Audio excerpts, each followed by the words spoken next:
Hello friends, मेरा नाम है गजेंद्र राजपूत और आप देख रहे हैं एसिड बेस बैलेंस पार्ट 2, जिसमें हम पढ़ने वाले हैं important facts related to acid base. इसमें हम 5 रिलेशनशिप पढ़ेंगे डिफरेंट डिफरेंट कंडीशंस के साथ, जिसमें से फर्स्ट होगा हमारा relationship between acid base and diabetes mellitus. तो रिलेशनशिप पढ़ने से पहले डायबिटीज़ मेलाइटस के साथ मैं आपको इंसुलिन के बारे में थोड़ा सा बता देता हूँ कि इंसुलिन की क्या ज़रूरत है हमारी बॉडी में। इंसुलिन आपका कार्बोहाइड्रेट, फैट, प्रोटीन के मेटाबॉलिज्म में हेल्प करता है और मोस्ट इम्पोर्टेंटली ये पोटेशियम, मैग्नीशियम और ग्लूकोज को सेल के अंदर शिफ्ट करता है। ये मैं आपको यहाँ पे क्यों बता रहा हूँ, ये आपको 2 मिनट में, अगले 2-3 मिनट में समझ में आ जाएगा। ये आपको याद रखना है कि इंसुलिन आपका पोटेशियम, मैग्नीशियम और ग्लूकोज को सेल के अंदर शिफ्ट करता है। अब हम आते हैं आपके डायबिटीज़ मेलाइटस पे कि डायबिटीज़ मेलाइटस क्या होती है। थोड़ा सा क्विक आपको मैं बता देता हूँ। तो डायबिटीज़ मेलाइटस क्या है? डायबिटीज़ मेलाइटस एक मेटाबॉलिक डिसऑर्डर है, ठीक है, जिसमें क्या होता है, आपका इंसुलिन का सिक्रेशन कम हो जाता है, या तो आपकी बॉडी की सेल्स जो है वो इंसुलिन के अगेंस्ट रेजिस्टेंस शो करती है, या तो आपकी बॉडी में इंसुलिन है ही नहीं।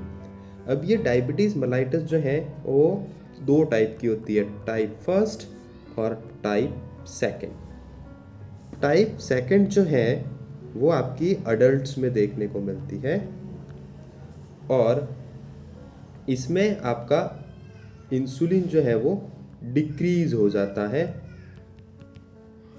और आपकी सेल जो है वो रेजिस्टेंस शो करती है। सेल जो है वो रेसिस्टेंस शो करती है इंसुलिन के अगेंस्ट। ये आपको याद रखना है। टाइप फर्स्ट जो है वो आपको बच्चों में देखने को मिलेगा और इसमें आपका इंसुलिन ही नहीं होता है, इंसुलिन आपका अब्सेंट होता है, ये याद रखना है। अब हम पढ़ते हैं टाइप फर्स्ट डायबिटीज़ मेलाइटस की पैथोफिजियोलॉजी, क्योंकि टाइप फर्स्ट डायबिटीज़ मेलाइटस की पैथोफिजियोलॉजी से ही हम जो है वो पेशेंट को एसिडोसिस या एल्किलोसिस करवा सकते हैं। तो टाइप फर्स्ट डायबिटीज़ मेलाइटस में मैंने आपको बताया कि इसमें इंसुलिन आपका अब्सेंट होता है। और ये अब्सेंट क्यों होता है?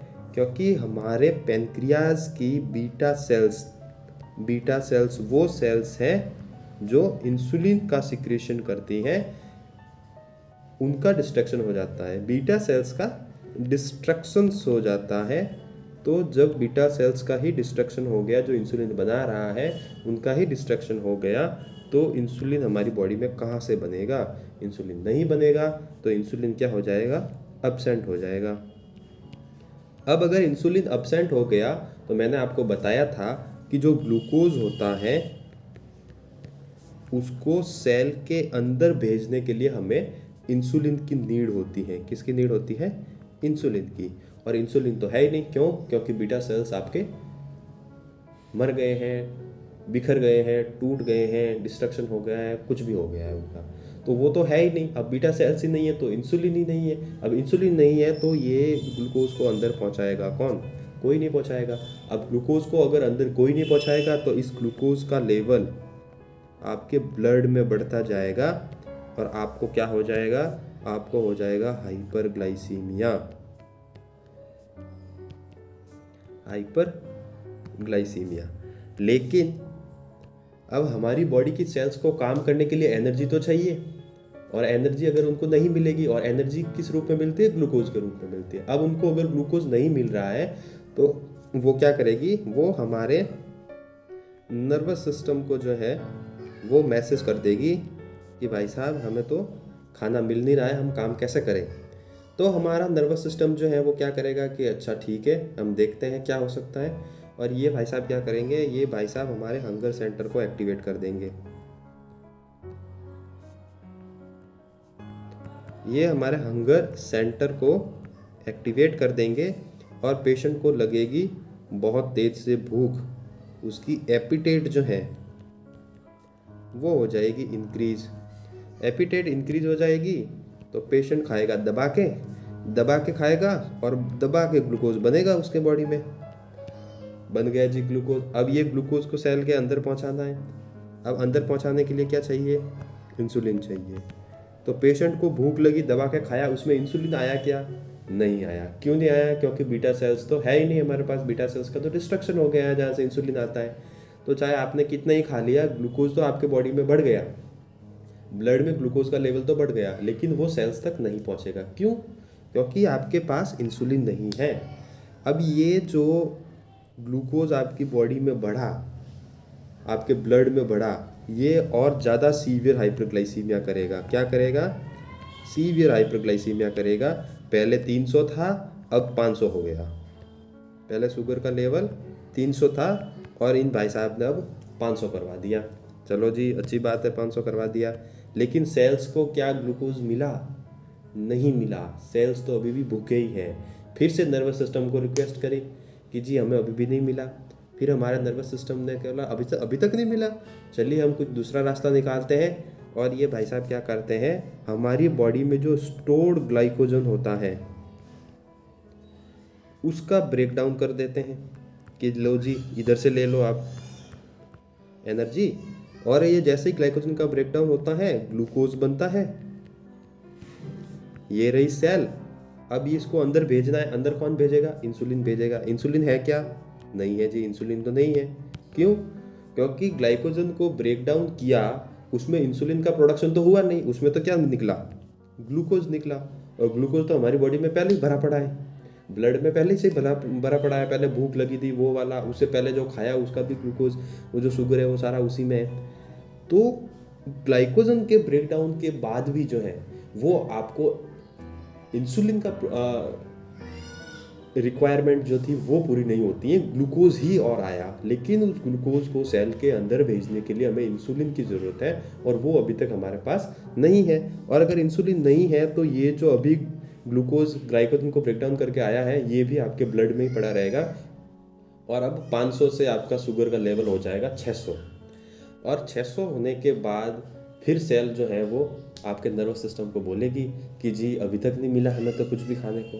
तो आप बोलेंगे अरे यार अभी नहीं मिला, चलो ठीक है। अब क्या करते हैं, अब हम फैट का जो है वो मेटाबॉलिज्म कर देते हैं, और फैट के मेटाबॉलिज्म करके और इनको एनर्जी जो है वो हम प्रोवाइड करवा देते हैं। लेकिन फैट का जब मेटाबॉलिज्म होता है तो उससे आपका निकलता है फैटी एसिड। क्या निकलता है? Fatty acid. ये आ गई हमारे काम की चीज़। जैसे ही फैट का मेटाबॉलिज्म होगा, हमारी बॉडी में फैटी एसिड्स जो हैं वो बढ़ेंगे। और ये फैटी के पीछे जो एसिड लिखा है, अब आपकी बॉडी में अगर एसिड बढ़ेगा, बार बार बढ़ेगा तो क्या होगा? एसिडोसिस होगा भाई। अब तो अब ये एसिडोसिस तो हो गया, लेकिन ये कौन सा एसिडोसिस हुआ है? ये हुआ है आपका मेटाबॉलिक एसिडोसिस। अब आप कहेंगे मेटाबॉलिक कैसे हो गया जी, रेस्पिरेटरी क्यों नहीं हुआ यहाँ पे?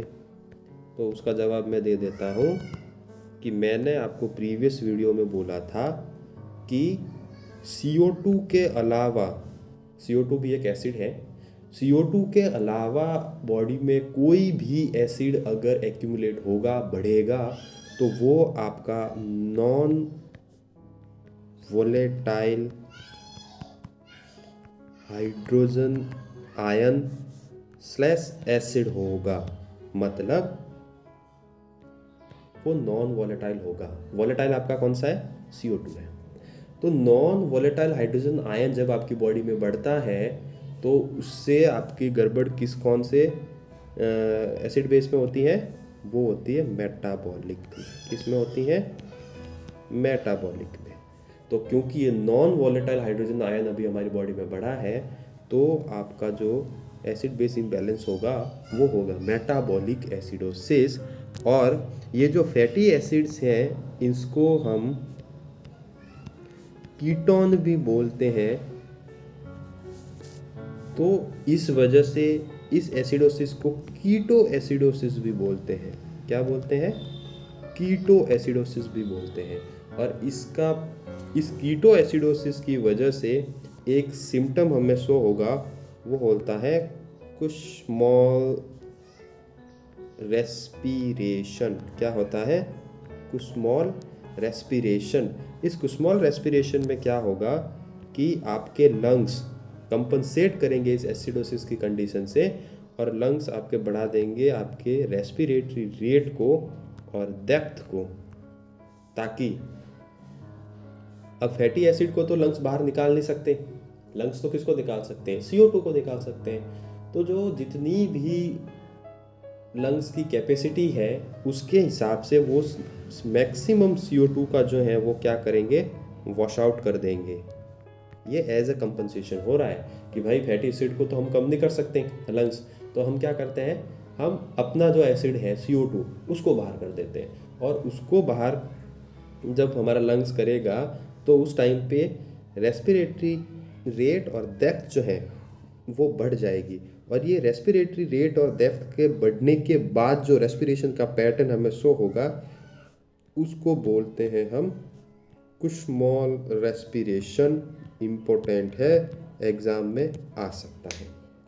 तो ये था आपका डायबिटीज़ मेलाइटस का एसिड बेस के साथ रिलेशन। ये आप अभी मैं आपको दिखा देता हूँ, एक मिनट। ये इंसुलिन कार्बोहाइड्रेट फैट प्रोटीन का मेटाबॉलिज्म करता है, शिफ्ट करता है पोटेशियम मैग्नीशियम और ग्लूकोज को अंदर आपके सेल के अंदर। In case of diabetes mellitus के केस में क्या होगा कि फैट का मेटाबॉलिज्म जो है वो आपका इंक्रीज हो जाएगा, और फैट का मेटाबॉलिज्म जब इंक्रीज होगा कीटोन बॉडीज जो वो बन जाएंगे, तो आपके नॉन वोलेटाइल एसिड जो है ब्लड में बढ़ जाएगा, जो कि आपके मेटाबॉलिक एसिडोसिस की कंडीशन को अराइज करेंगे।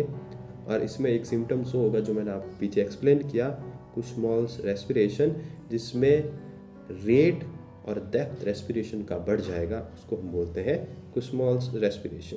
तो ये था आपका relationship between diabetes mellitus and acidosis. Next जो आपका पार्ट है वो है GI fluid and acid base की। GI फ्लूइड का एसिड बेस से क्या रिलेशनशिप है, तो आप सबको शायद पता होगा कि हमारे GI में दो तरीके के फ्लूइड होते हैं, एक तो अपर GI फ्लूइड, एक होता है लोअर GI फ्लूइड। ये जो अपर GI फ्लूइड है इसमें आपका होता है HCl, और HCl का pH आपका 1.3 से लेके 3.5 के अराउंड होता है, थोड़ा बहुत ऊपर नीचे हो सकता है। 1.3 से लेके 3.5 तक होता है, हाईली एसिडिक होता है। ये आपका अपर GI का फ्लूइड है। और जब ये फ्लूइड किसी भी कंडीशन में अपर GI का फ्लूइड अगर लॉस हो जाए आपकी बॉडी से, तो उस कंडीशन में आपका उस लॉस के साथ ये एसिड भी लॉस हो जाएगा। और ये जब एसिड लॉस हो जाएगा आपकी बॉडी से, तो रिलेटिवली आपका बेस जो है वो बढ़ जाएगा, और आपको जो है वो कंडीशन देखने को मिलेगी मेटाबॉलिक एल्कलोसिस की। इसकी कंडीशन देखने को मिलेगी मेटाबॉलिक एल्कलोसिस की। सिमिलरली अगर हम लोअर GI का फ्लूइड की बात करें, तो लोअर GI फ्लूइड जो आपका है वो एल्केलिन नेचर का होता है। एल्केलिन नेचर का क्यों? क्योंकि लोअर GI फ्लूइड में आपका पैनक्रियाटिक जूस होता है, और ये पैनक्रियाटिक जूस का pH जो है वो 7.8 से लेके 8.2 तक होता है, और ये आपका एल्केलिन नेचर है। और जब ये फ्लूइड आपका लॉस होगा बॉडी से, तो उस टाइम पे आपका एल्केलिन मतलब बेस, और बेस मतलब HCO3। तो जब HCO3 आपकी बॉडी से लॉस हो जाएगा, तो रिलेटिवली आपका क्या बढ़ जाएगा, एसिड बढ़ जाएगा, और कंडीशन अराइज हो जाएगी आपके मेटाबॉलिक एसिडोसिस की। किसकी? मेटाबॉलिक एसिडोसिस की। ये दोनों ही अपर GI और लोअर GI के जो फ्लूइड हैं वो आपके पोटेशियम रिच होते हैं। मतलब जब भी इन दोनों का ये फ्लूइड लॉस होगा अपर GI या लोअर GI से, तो आपका उसके साथ पोटेशियम भी लॉस हो जाएगा, और पेशेंट को उस कंडीशन में हाइपोकैलीमिया देखने को मिलेगा। अगर आप GI वार्ड में काम करेंगे, GI सर्जरी वार्ड में काम करेंगे, ICU में काम करेंगे, तो आप देखेंगे कि उनको हमेशा ही पोटेशियम सप्लीमेंट जो है वो मिलते रहते हैं। क्यों? क्योंकि सर्जरी के बाद सक्शन करना, एनीमा से, इलियोस्टमी, कोलोन इरिगेशन, इतने सारे उनके प्रोसीजर होते रहते हैं कि लोअर जीआई और अपर जीआई का फ्लूइड जो है वो लॉस होता ही रहता है, और उसके साथ साथ पोटेशियम भी लॉस होता रहता है। तो उन्हें हम आईवी, ओरल जैसे भी हैं वो हम पोटेशियम सप्लीमेंट देते ही रहते हैं। ये देखिए, ये है आपका GI fluid and acid base balance का रिलेशनशिप।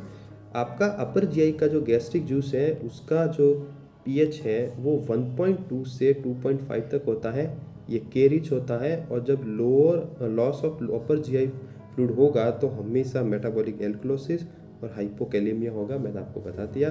और ये किस कंडीशन में हो सकता है? वॉमिटिंग करने की कंडीशन में, सक्शनिंग से, एनजी ट्यूब सक्शनिंग से, इन सब से आपका जो है वो अपर जीआई का फ्लूइड जो है वो लॉस हो सकता है, और उस कंडीशन में आपको मेटाबॉलिक एल्कलोसिस और हाइपोकैलेमिया हो सकता है। लोअर जीआई का जो फ्लूइड है उसमें आपका पैनक्रियाटिक जूस आता है, और इसका पीएच 7.9 से लेकर 8.4 तक है। ये भी पोटेशियम रिच होता है, और इसका लॉस होना, लोअर जीआई फ्लूइड का लॉस होना मतलब कि HCO3 का लॉस होना, और उस कंडीशन में आपको मेटाबॉलिक एसिडोसिस हो जाएगा, हाइपोकैलेमिया होगा। और ये किस कंडीशन में हो सकता है? जब पेशेंट को इलियोस्टमी कर रखी हो, डायरिया हो, या कोलन इरिगेशन करना हो, उस कंडीशन में आपका लोअर जीआई का फ्लूइड जो वो लॉस हो जाएगा, और पेशेंट को मेटाबॉलिक एसिडोसिस और हाइपोकैलेमिया हो सकता है। नेक्स्ट हम बात करते हैं relationship between renal failure and acid. आपको पता है कि रीनल फेलियर, रीनल किडनी का क्या काम है? किडनी का हमारा काम है एसिड और वेस्ट प्रोडक्ट, एसिड छोड़िए, वेस्ट प्रोडक्ट जो हमारी बॉडी के होते हैं उन वेस्ट को बॉडी से बाहर करने का काम किसका है? किडनी का है, थ्रू द यूरिन। अब मैंने आपको प्रीवियस वीडियो में बताया था कि हमारे किडनी 50 मिलीक्विलेंट एसिड जो है वो बॉडी से बाहर करती हैं, एसिड और बेस को, ताकि हमारे बॉडी में एसिड बेस का बैलेंस बना रहे।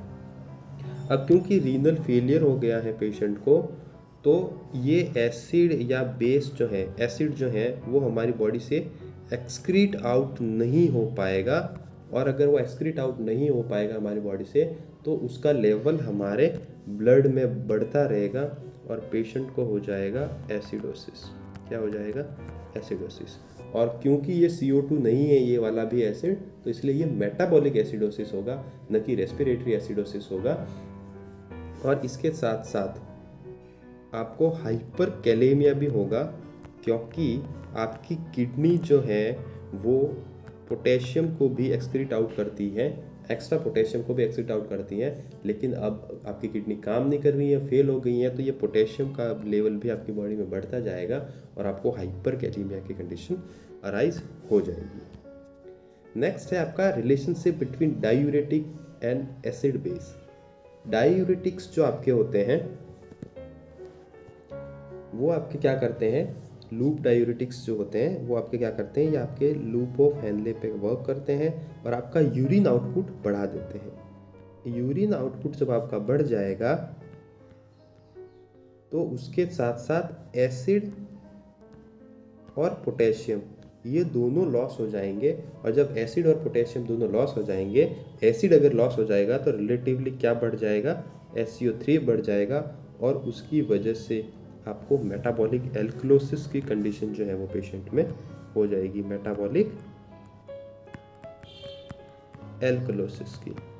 और साथ में क्योंकि पोटेशियम को भी एक्सक्रीट आउट कर देगा ये, तो आपका हाइपोकैलेमिया भी हो सकता है।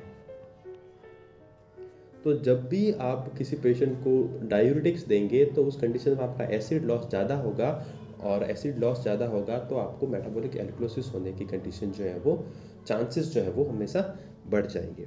अब हम बात करते हैं ADH से रिलेटेड, एंटी डायूरेटिक हार्मोन। ये आपका हाइपोथैलेमस से सीक्रेट होता है, पोस्टीरियर पिट्यूटरी ग्लैंड में आपका स्टोर रहता है और वहाँ से रिलीज होता है। इस हार्मोन का काम होता है हमारे वाटर बैलेंस को मेंटेन करना। ये एंटी डायूरेटिक हार्मोन है, और जब इसका लेवल हमारी बॉडी में कम हो जाता है, डिक्रीज हो जाता है, तो उस कंडीशन में आपकी बॉडी से फ्लूइड जो है वो फ्रिक्वेंटली पास होता रहेगा, मतलब आपकी बॉडी से जो है वो यूरिन आउटपुट बढ़ जाएगा, रीनल ट्यूब्यूल से आपका वाटर का रीअब्जॉर्प्शन जो है वो कम हो जाएगा। और जब वाटर का रीअब्जॉर्प्शन रीनल ट्यूब्यूल से कम हो जाएगा तो यूरिन आउटपुट ऑटोमेटिकली बढ़ जाएगा, और ऑटोमेटिकली जब यूरिन आउटपुट बढ़ेगा तो उसके साथ साथ एसिड और पोटेशियम भी लॉस होंगे, और सेम जो डायूरेटिक वाली कंडीशन है उसी की तरह आपको मेटाबॉलिक एल्कलोसिस और हाइपोकैलेमिया हो सकता है। लेकिन क्योंकि एडीएच अगर बॉडी में कम हो सकता है तो एडीएच आपकी बॉडी में बढ़ भी सकता है इन एनी कंडीशन। एंडोक्राइन की जो एसआई एडीएच की जो कंडीशन है उस कंडीशन में आपका एडीएच का लेवल जो है वो बॉडी में बढ़ जाता है। तो एडीएच का लेवल जब बॉडी में बढ़ जाएगा तो ये क्या करेगा कि ये वाटर को आपके ज़्यादा स्टोर कर लेगा, रीअब्जॉर्ब ज़्यादा कर लेगा, और जब वाटर का रीअब्जॉर्ब ज़्यादा कर लेगा तो यूरिन आउटपुट कम हो जाएगा। यूरिन आउटपुट कम हो जाएगा तो आपका H+ आयन या एसिड भी बॉडी में ज़्यादा बढ़ने लगेंगे। क्योंकि यूरिन के साथ आपका एसिड भी बाहर जाता है, लेकिन क्योंकि अब यूरिन आउटपुट कम हो गया है तो एसिड भी आपके बाहर नहीं जाएंगे, पोटेशियम भी आपका बाहर नहीं जाएगा, और उस कंडीशन में आपका एसिड जो है वो एक्यूमुलेट होगा, और एसिड एक्यूमुलेट होगा तो मेटाबॉलिक एसिडोसिस होगा, और उसके साथ आपको हाइपरकैलेमिया होगा। डायबिटीज़ इंसिपिडस, जब आपका एडीएच का लेवल डिक्रीज हो जाता है उसको बोलते हैं, और जब एडीएच का लेवल इंक्रीज हो जाता है तो उसको ऐसा ही एडीएच बोलते हैं, सिंड्रोम ऑफ इनअप्रोप्रिएट एडीएच। अगर आप चाहते हैं तो मैं इन दोनों पे एक डेडिकेटेड वीडियो बना दूंगा, डायबिटीज़ पे भी बना दूंगा एक वीडियो, आप कमेंट बॉक्स में मुझे बताइए। ओके, तो प्रीवियस वीडियो में हमने 2 क्वेश्चंस देखे थे जिनका मैंने बोला था कि मैं आपको नेक्स्ट जो वीडियो होगा उसमें इनका आंसर बताऊंगा। तो फर्स्ट क्वेश्चन है वो है, while assessing ABG of the client the plasma pH is 7.3, the nature of pH is acidic, alkaline, neutral या नॉर्मल। देखिए इसमें पीएच दिया है 7.3। मैंने आपको बताया था प्रीवियस वीडियो में कि 7 तक आपका 7 से नीचे आपका एसिडिक नेचर होता है पीएच का, 6.9 तक 7 जो है वो आपका न्यूट्रल है, और 7 से ऊपर जो है वो आपका एल्कलीन है। तो ये तो 7.3 है, और ये नेचर ऑफ पीएच पूछ रहा है, न कि ये पूछ रहा है कि उसमें कौन सा एसिड बेस इम्बैलेंस है। उन्होंने ये नहीं बोला है, उन्होंने बस ये बोला है कि पीएच का नेचर क्या है। तो पीएच का नेचर यहाँ पे एल्कलीन है, इसलिए इसमें राइट आंसर जो है वो बी है, एल्कलीन। नेक्स्ट क्वेश्चन है, a nurse is assessing a patient ABG value and find pH is 7.1 and CO2 is 55 mm of Hg and HCO3 is 22 milliculant per liter. The nurse knows that the nature of patient pH is in acidic, alkaline, respiratory acidosis या metabolic acidosis। इसमें भी same ही है, इसमें इन्होंने घुमा फिरा कर बोला है कि इतना पीएच है, इतना ये है, इतना एसिडो, इतना CO2 है, इतना HCO3 है, बट बाद में वो पूछ इतना ही रहा है कि आप तो बस पीएच का नेचर बता दो हमें एसिड बेस इम्बैलेंस क्या हो रहा है वो नहीं पूछा है, बस इतना ही पूछा है कि नेचर क्या है। तो यहाँ पे 7.1 है यानी कि 7 से ऊपर है, और 7 से ऊपर है यानी कि एल्कलीन नेचर है, तो 7.1 इज एल्कलीन नेचर। पेशेंट का जो लेवल है पीएच का, वो पेशेंट के ब्लड का, वो आपका एल्कलीन का है। हाँ, अगर हमें इसमें ये पूछ ले कि इस पेशेंट का एसिड बेस इम्बैलेंस क्या है, इसको क्या एसिड बेस बैलेंस की कंडीशन हुई है, तब हम बोलेंगे कि इसको रेस्पिरेटरी एसिडोसिस हुआ है। क्यों? क्योंकि 7.1 जो है पीएच वो हमारे नॉर्मल ब्लड पीएच यानी 7.35 से लेके 7.45 से कम है, और ये कम होना मतलब एसिडोसिस है, जितना होना चाहिए उतना नहीं है, उस लेवल से कम है, इसलिए ये एसिडोसिस है। और ये एसिडोसिस क्यों है? क्योंकि आपका जो CO2 का लेवल है वो यहाँ पे ज़्यादा है। नॉर्मल CO2 का लेवल जो है वो 35 से लेके 45 mm ऑफ Hg होता है, लेकिन यहाँ पे 55 mm ऑफ Hg है, इसलिए हम ये बोल रहे हैं कि ये रेस्पिरेटरी एसिडोसिस है, मेटाबॉलिक नहीं है। अगर मेटाबॉलिक एसिडोसिस ये होता तो उस कंडीशन में आपका CO2 का level with in normal range होता, और ये HCO3 का जो 22 मिलीक्यूलेंट पर लीटर है ये आपका अपने नॉर्मल वैल्यू से बहुत ज़्यादा कम होती। ये इसका नॉर्मल वैल्यू 21 से लेके 29 मिलीक्यूलेंट पर लीटर तक नॉर्मल होता है HCO3 का, बट यहाँ पे 22 मिलीक्यूलेंट है, मतलब कि ये नॉर्मल कंडीशन में है। नॉर्मल HCO3 का लेवल ये डिनोट करता है कि इसका जो एसिड बेस इम्बैलेंस हुआ है वो मेटाबॉलिक कंडीशन की वजह से तो नहीं हुआ है। क्यों? क्योंकि मेटाबॉलिक का जो कंडीशन है HCO3 वो तो यहाँ पे विद इन नॉर्मल रेंज है, यहाँ पे आपका CO2 का लेवल बढ़ा हुआ है, और CO2 का लेवल आपका डिनोट करता है हमेशा रेस्पिरेटरी सिस्टम से रिलेटेड प्रॉब्लम्स को। तो यहाँ पे आपका CO2 का लेवल 55 mm ऑफ Hg है, तो इसका मतलब ये आपका रेस्पिरेटरी एसिडोसिस है। तो हमारा नेक्स्ट जो पॉइंट है वो है relationship between aldosterone and acid base. तो एल्डोस्टेरॉन और एसिड बेस के रिलेशनशिप को देखें उससे पहले मैं आपको थोड़ा सा एल्डोस्टेरॉन के बारे में बता देता हूँ कि ये हार्मोन कहाँ से सीक्रेट होता है और क्या होता है। तो एल्डोस्टेरॉन आपका सीक्रेट होता है एड्रिनल ग्लैंड से। ये आपकी मान लीजिए ये आपकी एड्रिनल ग्लैंड है और इसके अंदर वाला जो ये पार्ट है इसको बोलते हैं मेड्यूला, और ये जो बाहर वाला पार्ट है इसको बोलते हैं कॉर्टेक्स। ये मेड्यूला से आपके दो हार्मोन सीक्रेट होते हैं, एपिनेफ्रिन और नॉरएपिनेफ्रिन। ये आपके फाइट और फ्लाइट वाले रिस्पॉन्स में एक्टिव होते हैं। आपने SNS पढ़ा होगा, सिंपैथेटिक नर्वस सिस्टम, उसके टाइम पे। और ये जो कॉर्टेक्स है, इस कॉर्टेक्स में 3 लेयर्स होती हैं। इसमें जो आपकी पहली लेयर होती है वो होती है जोना ग्लोमेरुलोसा। ये जोना ग्लोमेरुलोसा जो है, जोना ग्लोमेरुलोसा, इससे आपका सीक्रेट होता है एल्डोस्टेरॉन। और जो आपके 2 और लेयर्स हैं, जोना फेसिकुलम और जोना रेटिकुलम। फेसिकुलम से आपके सीक्रेट होते हैं ग्लूकोकॉर्टिकॉइड्स।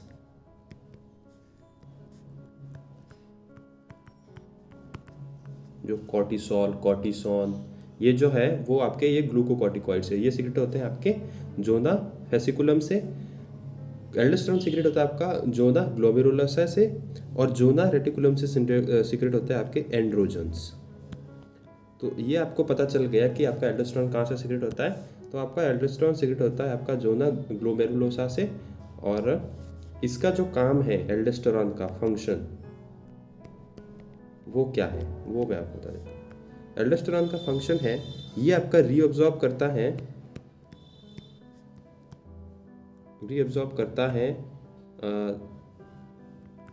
H2O और सोडियम को रीनल ट्यूब्यूल से H2O वाटर और सोडियम को रीअब्जॉर्प्शन करने का काम किसका है, एल्डोस्टेरॉन का है। इसके साथ साथ ये आपके पोटेशियम को एक्सक्रीट आउट भी करता है, पोटेशियम को, और H+ आयन को भी ये एक्सक्रीट आउट कर देता है। कौन, एल्डोस्टेरॉन। तो ऐसी कोई भी कंडीशन जिसमें एल्डोस्टेरॉन का लेवल इंक्रीज हो जाएगा, मतलब अगर एल्डोस्टेरॉन का लेवल इंक्रीज हो गया तो ये H2O का लेवल जो है बॉडी में बढ़ा देगा, मतलब रीअब्जॉर्प्शन बढ़ा देगा, और सोडियम का भी रीअब्जॉर्प्शन बढ़ा देगा। तो उस कंडीशन में आपका जो वेस्कुलर में वॉल्यूम है वाटर का वो इंक्रीज हो जाएगा और सोडियम भी इंक्रीज हो जाएगा। लेकिन उसी कंडीशन में क्योंकि एल्डोस्टेरॉन ज़्यादा एक्टिव है, ज़्यादा एल्डोस्टेरॉन तो ज़्यादा एक्टिव है, तो वो क्या करेगा, आपका पोटेशियम और H+ आयन को एक्सक्रीट आउट भी ज़्यादा मात्रा में करेगा। और H+ आयन को एक्सक्रीट आउट करना, H+ आयन मतलब कि एसिड, और एसिड को अगर बॉडी से ज़्यादा बाहर निकाल देगा तो रिलेटिवली आपका HCO3 जो है वो इंक्रीज हो जाएगा और आपके कंडीशन अराइज हो जाएगी मेटाबॉलिक एल्कलोसिस। ये किस में होगा, जब आपका एल्डोस्टेरॉन का लेवल बढ़ा हुआ होगा। ठीक है, तो बढ़ा हुआ लेवल होगा, H+ आयन ज़्यादा एक्सक्रीट आउट करेगा तो मेटाबॉलिक एल्कलोसिस हो जाएगा, और पोटेशियम को ज़्यादा एक्सक्रीट आउट कर देगा तो हाइपोकैलीमिया हो जाएगा। तो ये आपको याद रखना है। अब अगर एल्डोस्टेरॉन का लेवल हो जाए कम तो क्या होगा, तो आपके वाटर का रीअब्जॉर्प्शन नहीं होगा। वाटर और सोडियम ये दोनों जो है वो बॉडी से लॉस हो जाएंगे। तो आपके सोडियम जो है वो आपका कम हो जाएगा, वाटर भी आपका बॉडी में कम हो जाएगा। लेकिन आपका एल्डोस्टेरॉन पहले क्या करता था, ये आपके पोटेशियम को और आपके H+ आयन को बाहर करता था। लेकिन अब एल्डोस्टेरॉन कम है तो ये बाहर कम जाएंगे, और ये अगर कम जाएंगे बाहर तो इनका लेवल बॉडी में बढ़ जाएगा। और उस कंडीशन में अगर H+ आयन का लेवल बढ़ जाएगा तो मतलब एसिड बढ़ जाएगा, और एसिड का बढ़ना मतलब कि एसिडोसिस का होना। और एसिडोसिस कौन सा होगा, मेटाबॉलिक होगा। क्यों, क्योंकि H+ आयन जो है वो क्या है, ये जो एसिड बढ़ रहा है वो कौन सा बढ़ रहा है, नॉन वॉलेटाइल बढ़ रहा है। CO2 तो नहीं बढ़ रही है, CO2 के अलावा ही कोई एसिड बढ़ रहा है, तो वो क्या नॉन वॉलेटाइल है। तो ये आपका मेटाबॉलिक एसिडोसिस होगा। उसके साथ ही आपका पोटेशियम बाहर नहीं जा रहा है तो हाइपरकैलेमिया भी होगा। ये किस कंडीशन में होगा, जब आपका एल्डोस्टेरॉन का लेवल बॉडी में कम है। बॉडी में लेवल कम है तो एक्सक्रीट आउट पोटेशियम, और आपके जो H+ आयन है यानी कि एसिड है वो कम होंगे, और कम होंगे तो इनका लेवल बढ़ जाएगा। इनका लेवल बढ़ जाएगा, एसिड का लेवल बढ़ जाएगा तो एसिडोसिस हो जाएगा, और पोटेशियम का लेवल बढ़ जाएगा तो आपका हाइपरकैलेमिया हो जाएगा। ये है आपका एसिड बेस का रिलेशनशिप एल्डोस्टेरॉन के साथ, जो मैंने यहाँ पे लिखा है aldosterone is a mineralocorticoids secret from the adrenal cortex. ये मिनरलोकॉर्टिकॉइड है जो कि एड्रिनल कॉर्टेक्स से सीक्रेट होता है, और ये it work as increase the sodium reabsorption and potassium and H+ ions excretion into the urine in blood. अगर इसका एल्डोस्टेरॉन का लेवल बढ़ा हुआ है तो ये आपका क्या करेगा, सोडियम को ज़्यादा रिस्टोर करे, रीअब्जॉर्ब करेगा तो हाइपरनेट्रीमिया हो जाएगा, और पोटेशियम को ज़्यादा बाहर करेगा तो हाइपोकैलेमिया और मेटाबॉलिक एल्कलोसिस हो जाएगा, क्योंकि ये एसिड को बाहर कर रहा है। एसिड को बाहर कर रहा है तो आपका H3 बढ़ रहा है। लेकिन ये आपका कंडीशन कहाँ, ब्लड में अराइज होगा। लेकिन यूरिन में क्या होगा, यूरिन में आपका सोडियम कम है। सोडियम यूरिन में कम कैसे है, क्यों, क्योंकि रीनल ट्यूब्यूल से तो जो सोडियम था वो रीअब्जॉर्ब ADH ने ऑलरेडी कर लिया है पूरा, तो यूरिन में तो कम गया, तो यूरिन में सोडियम आपका कम देखने को मिलेगा। यूरिन में आपका पोटेशियम ज़्यादा देखने को मिलेगा। क्यों, क्योंकि रीनल ट्यूब्यूल से जो पहले सफिशिएंट अमाउंट में रीअब्जॉर्ब होता था और जो नहीं चाहिए था वो आपका एक्सक्रीट आउट होता था। लेकिन अब ADH ज़्यादा है तो ये तो बस बाहर ही बाहर कर रहा है, तो ये अगर पोटेशियम को बाहर ही बाहर करेगा, अंदर नहीं रखेगा, तो फिर आपका यूरिन में पोटेशियम जो है वो बढ़ जाएगा, और आपका यूरिन में H+ आयन यानी कि एसिड भी बढ़ा हुआ मिलेगा। ये जब एल्डोस्टेरॉन का लेवल बढ़ा हुआ होगा बॉडी में तब। इन केस ऑफ हाइपोएल्डोस्टेरोन क्या होगा, डिक्रीज एनए रीअब्जॉर्प्शन। क्यों, क्योंकि आपका एल्डोस्टेरोन बॉडी में कम है तो कम रीअब्जॉर्ब करेगा सोडियम को, तो हाइपो आपका जो है वो नाइट्रीमिया हो जाएगा, और decrease K+ and H+ ion excretion. और क्योंकि आपका एल्डोस्टेरोन कम है तो आपका पोटेशियम और एसिड का जो है वो एक्सक्रीशन कम हो जाएगा। एक्सक्रीशन यानी कि बाहर निकलने अगर कम हो जाएंगे तो ब्लड में इनका लेवल बढ़ जाएगा, और पोटेशियम अगर ब्लड में बढ़ेगा तो हाइपर कैलेमिया हो जाएगा, और एसिड अगर बॉडी में बढ़ेगा तो आपको एसिडोसिस हो जाएगा, मेटाबॉलिक एसिडोसिस हो जाएगा। तो ये था इम्पोर्टेंट फैक्ट्स रिलेटेड कुछ पॉइंट्स। अभी इसमें कुछ और बाकी है जो कि हम नेक्स्ट वाले वीडियो में कवर करेंगे, एंड वो 3 या 4 पॉइंट और होंगे जो कि नेक्स्ट वीडियो में कंप्लीट हो जाएगा। Okay, so thank you for watching, and अगर आपको अच्छा लगा है तो लाइक, शेयर और सब्सक्राइब जरूर करें, अपने फ्रेंड्स के साथ शेयर करें, और हमारे साथ टेलीग्राम और इंस्टाग्राम पे भी जुड़ सकते हैं। लिंक मैं डिस्क्रिप्शन में हमेशा दे देता हूँ, और जो इसका जो प्रीवियस वीडियो था उसका लिंक भी मैं दे दूँगा, एसिड बेस वाले का भी, और जो अभी लेटेस्ट वाले जो वीडियो थे उनके भी दे दूँगा लिंक, तो आप जाके उनको देखिए और एंजॉय करिए। Thank you.